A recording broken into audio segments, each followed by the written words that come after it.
بسم اللہ الرحمن الرحیم۔ السلام علیکم۔ بلائنڈ چینی چینل پر ہم آپ سب کو خوش آمدید کہتے ہیں۔ یہاں پر ہم آپ کو بصارت کی مشکل کا سامنا کرنے والے لوگوں کی زندگیوں کی متاثر کن اور دلچسپ کہانیاں سنائیں گے۔ ہمارے اس چینل پر آپ کو خصوصی تفصیلات، مشورے اور تجربات بھی ملیں گے جو بصارت سے محروم افراد کی زندگیوں میں ایک نیا جوش پیدا کر سکتے ہیں۔ آئیں ہمارے اس سفر میں ہمارے ساتھ چلیں اور دیکھیں کہ لوگ اپنی ہمت اور عزم سے اپنی زندگیوں کو ایک نیا رنگ کیسے دیتے ہیں۔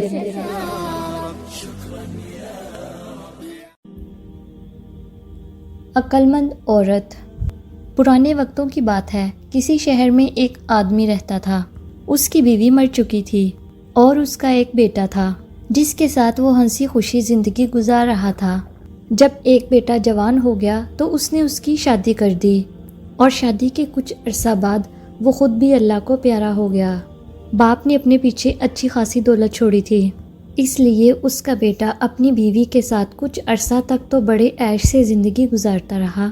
اس نے نہ تو کوئی تجارت کی اور نہ ہی کہیں ملازمت کی، بس گھر میں بیٹھا عیاشیاں اڑاتا رہا۔ مگر دولت تو ڈھلتی چھاؤں ہے، بھلا کب تک ساتھ دیتی ہے۔ آہستہ آہستہ ان کی جمع پونجی ختم ہونا شروع ہو گئی اور پھر ایک وقت ایسا آ گیا جب ان کے پاس کچھ بھی نہ رہا۔ پھر کچھ عرصہ تک تو وہ زیور وغیرہ بیچ کر گزر بسر کرتے رہے، لیکن وہ بھی کب تک۔ یہ حالات دیکھ کر اس کی بیوی نے اس سے کہا، بھلے آدمی، اب تو گھر میں کھانے تک کو کچھ نہیں رہا، جاؤ اتنے دن گھر میں بیٹھ کر کھا لیا، اب کچھ باہر سے کما کر لاؤ۔ لیکن مصیبت یہ تھی کہ وہ کوئی بھی ہنر نہیں جانتا تھا۔ باپ جب تک زندہ تھا اس کے پاس پیسے کی کمی نہ تھی۔ اس نے اپنے بیٹے کو کبھی بھی کوئی ہنر سکھانے کا سوچا بھی نہ تھا، نہ ہی اسے پڑھایا لکھایا تھا، اور نہ ہی یہ خیال کیا تھا کہ بیٹے پر کبھی برے دن بھی آ سکتے ہیں۔ جب وہ ان حالات سے دوچار ہوا تو اس کی سمجھ میں نہیں آ رہا تھا کہ وہ کیا کرے۔ دوسری بات یہ تھی کہ اس کی بیوی بے انتہا خوبصورت تھی، مگر وہ جس قدر حسین تھی اتنی ہی عقل مند اور دانا بھی تھی۔ تاہم وہ دل ہی دل میں ڈر رہا تھا اور سوچ رہا تھا کہ اگر میں یہاں سے چلا گیا تو ہو سکتا ہے کہ اسے کوئی اور لے جائے۔ یہی سوچ سوچ کر وہ کچھ روز تک تو ٹال مٹول کرتا رہا، مگر اسی دوران گھر کی قیمتی اشیاء ایک ایک کر کے سب بکتی گئیں۔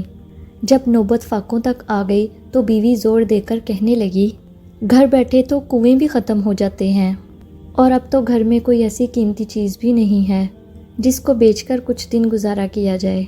پھر اس نے شوہر کو سمجھاتے ہوئے مشورہ دیا، اگر میری مانو تو کسی دوسرے شہر جا کر اپنی قسمت آزمائی کرو، ہو سکتا ہے کہ اللہ تعالیٰ ہمارے دن پھیر دے اور اچھا وقت ہمارا ساتھ دینے لگے۔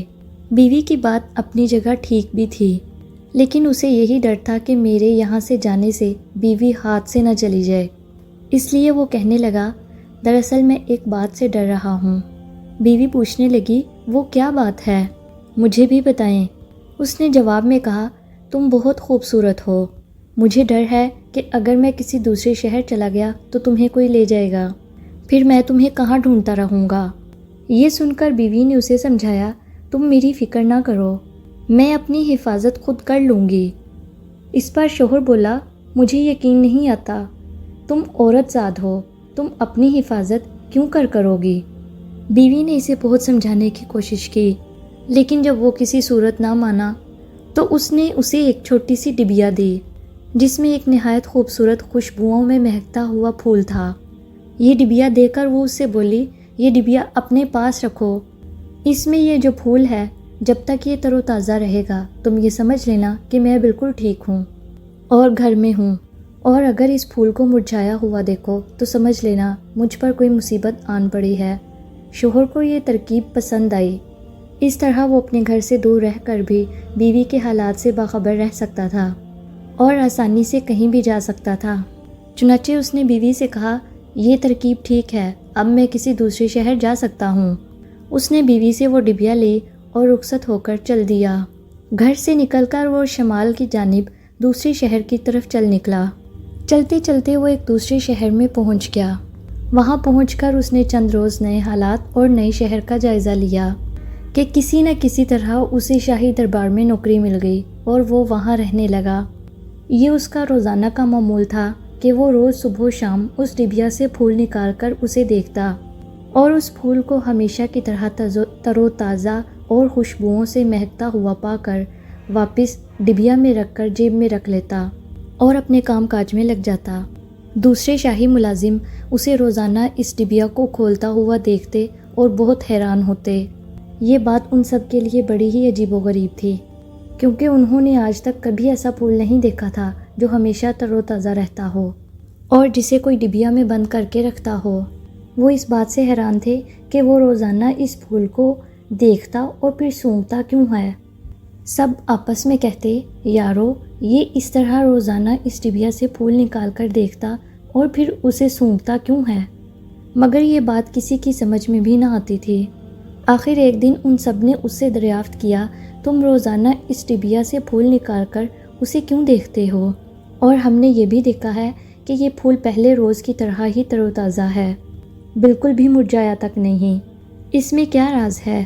پہلے تو اس نے اپنے ساتھیوں کو باتوں میں ٹالنا چاہا اور بولا، نہیں کوئی خاص بات نہیں، یہ بس ایک پھول ہے۔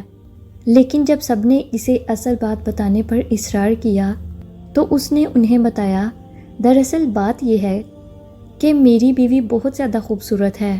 جب میں گھر سے نکلنے لگا تھا تو مجھے اس بات کا خوف تھا کہ میری غیر حاضری میں کوئی میری بیوی کو نہ لے جائے۔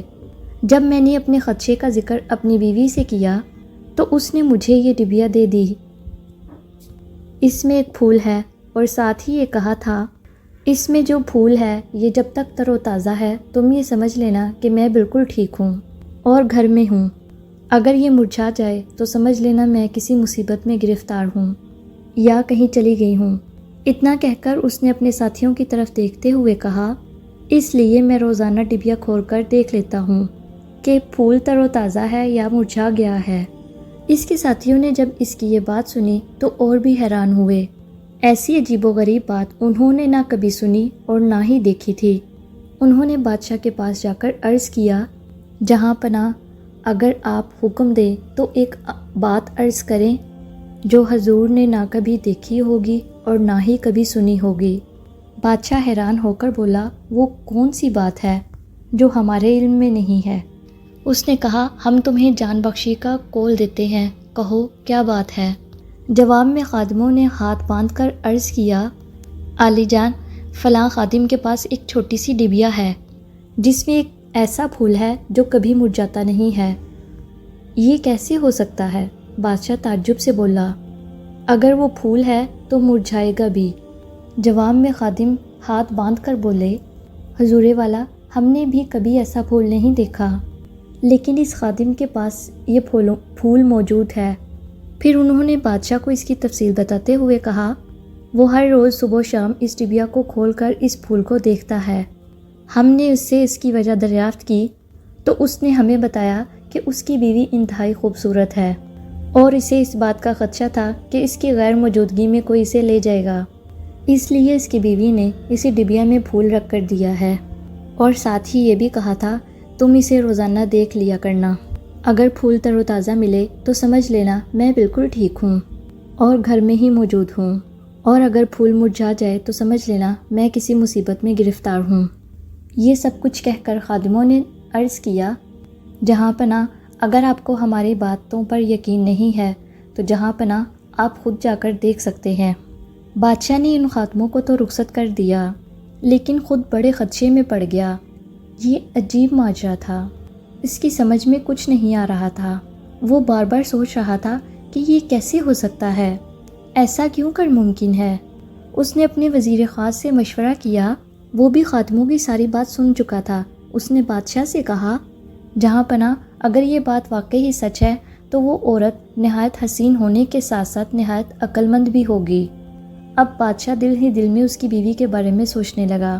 وہ ایسی ترکیبیں نکالنے لگا جس سے وہ اس کی بیوی کو خود دیکھ سکے۔ پھول کا قصہ سن کر تو اس کا اشتیاق اور بھی بڑھ گیا تھا، تو اس نے سوچا، جس عورت کے ہاتھ سے دیا ہوا پھول ہمیشہ تر و تازہ رہتا ہے وہ خود کتنی حسین ہوگی۔ تبھی سوچو بچار کے بعد اس نے ایک ترکیب نکالی۔ دوسرے ہی روز اس آدمی کی تنخواہ بڑھا دی گئی اور ساتھ ہی دربار کے تمام خادموں کو حکم دیا گیا کہ وہ سب اپنے بیوی بچے یہاں لے آئیں، ان سب کو رہنے کے لیے یہاں جگہ دے دی جائے گی۔ بادشاہ کا خیال تھا کہ اس طرح وہ خادم بھی اپنی بیوی کو یہاں لے آئے گا اور میں اسے آسانی سے دیکھ لوں گا۔ اس نے خادموں کو چند دنوں کی مہلت دے دی تاکہ وہ اپنے بیوی بچے لا سکیں۔ حکم ملتے ہی تمام خادم اپنے اپنے شہر چلے گئے۔ وہ خادم بھی اپنی بیوی کو لانے کے لیے اپنے گھر پہنچ گیا۔ گھر جا کر اس نے اپنی بیوی کو سارا قصہ سنایا کہ اس طرح وہ روزانہ اس ڈبیا کو کھول کر اس پھول کو دیکھتا تھا، اور اس طرح دوسرے شاہی ملازموں کے پوچھنے پر یہ راز اس نے ان کو بتا دیا۔ چنانچہ اب بادشاہ نے دربار کے تمام خادموں کو حکم دیا ہے کہ وہ اپنے اپنے بیوی بچے ساتھ لے آئیں۔ پھر وہ بولا، اب میں تمہیں ساتھ لے جانے کے لیے آیا ہوں۔ اس نے بیوی کو یہ بھی بتایا کہ اگر ہم واپس نہیں گئے تو ہمیں مار دیا جائے گا۔ اس کی بیوی نے اس کی ساری بات سن کر اسے تسلی دیتے ہوئے کہا، تم بے فکر رہو، میں کوئی ترکیب سوچتی ہوں۔ دراصل وہ یہ بات اچھی طرح سمجھ گئی تھی کہ اس کے بارے میں بادشاہ کی نیت ٹھیک نہیں ہے، اور محض اسے دیکھنے کی وجہ سے اس نے تمام خادموں کے بیوی بچے وہاں بلائے ہیں تاکہ کسی کو بھی اس کے ارادوں کا علم نہ ہو سکے۔ وہ ایسی کوئی ترکیب سوچنے لگی جس سے وہ وہاں جانے سے بچ سکے۔ بہت زیادہ سوچ و بچار کے بعد اس کے ذہن میں ایک بات آئی اور اس نے شوہر سے کہا، تم واپس جاؤ، اور جب بادشاہ تم سے پوچھے گا کہ تم اپنی بیوی کو ساتھ لے کر کیوں نہیں آئے تو اس سے کہنا میری بیوی پر لوگوں کا بہت قرض ہے، جب تک وہ قرض ادا نہیں ہوتا اس کا یہاں آنا مشکل ہے۔ چنانچہ وہ اپنی بیوی کے کہنے کے مطابق اسی بادشاہ کے دربار میں واپس آ گیا۔ جب سب خادم واپس آئے تو بادشاہ نے دیکھا کہ تمام خادم اپنے اپنی بیوی بچے اپنے ساتھ لے کر آئے ہیں، مگر وہ اکیلا ہی واپس آ گیا ہے۔ تو اس نے اس خادم کو بلا کر پوچھا، ہمارے حکم کے مطابق تم اپنے بیوی بچے ساتھ کیوں نہیں لائے؟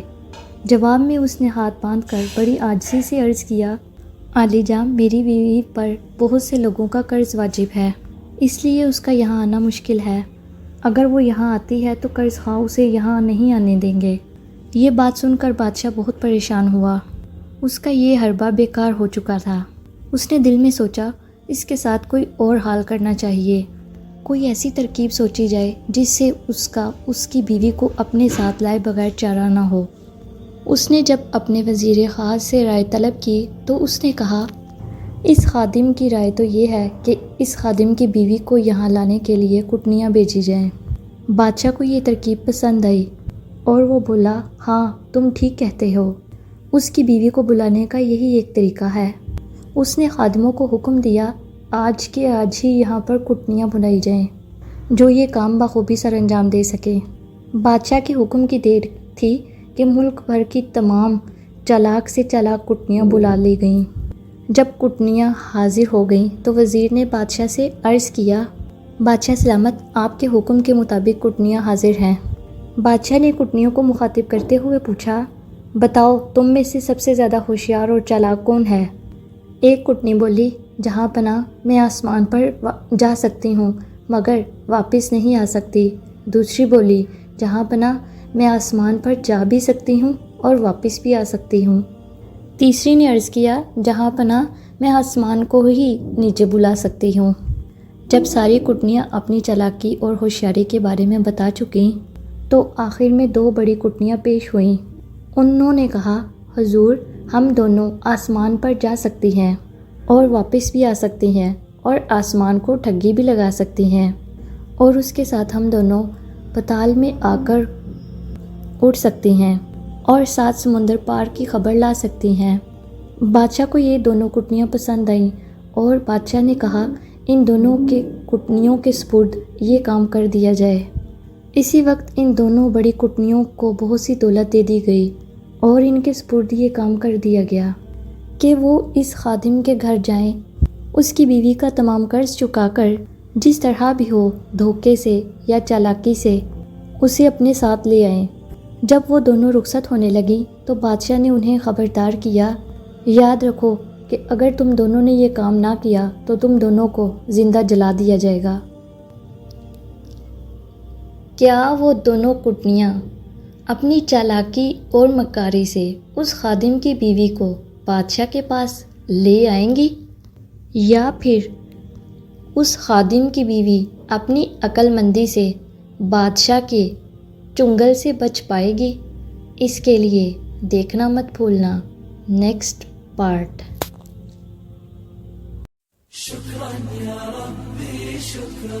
ویڈیو دیکھنے کا شکریہ۔ اگر آپ کو ہماری ویڈیوز پسند آتی ہیں تو ہمارے چینل کو سبسکرائب کریں، ویڈیو کو شیئر کریں۔ آپ کی رائے ہمارے لیے بہت قیمتی ہے۔ کمنٹ سیکشن میں اپنی سوچ ہمارے ساتھ شیئر کریں۔ ملتے ہیں کسی اگلی نئی ویڈیو میں، تب تک کے لیے خوش رہیں اور خوشیاں بانٹیں۔ فی امان اللہ۔